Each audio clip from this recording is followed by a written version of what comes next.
أما لسه كني أتم راجني أم لا رجني Maskenin mi öyle?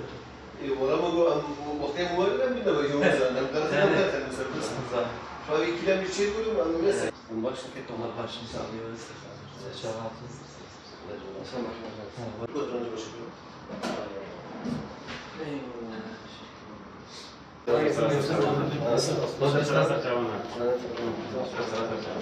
Yeni seçilen Batman Barosu yönetimini ziyaret ettik.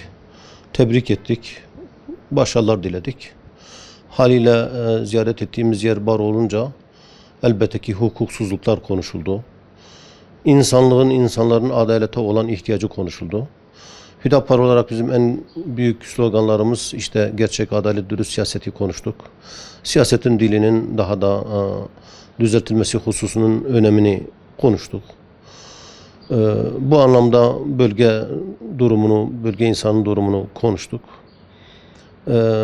Meselelere tamamen adaletle yaklaşıldığı durumda insanların çok daha güzel, çok daha iyi bir huzura kavuşacağını, özellikle bölgemizin bu anlamda ciddi bir rahatlık bulacağını hususunu konuştuk. Bu güvenlik tedbirlerinin çok aşırı olduğu hususu gündeme geldi. Bunları konuştuk karşılıklı.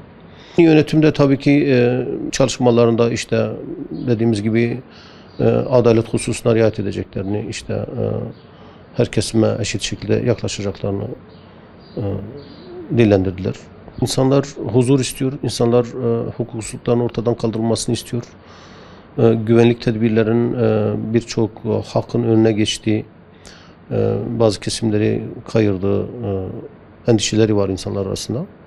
Bunların adalet zeminine çekilip insanların kendi emniyette işte veya işte haksızlığa uğramamaları hususunda veya haksızlığa uğramadıklarını düşünmeleri gerektiğini konuştuk, gündeme getirdik. Genel vurgumuz adalet ve hak hukuk üzerineydi.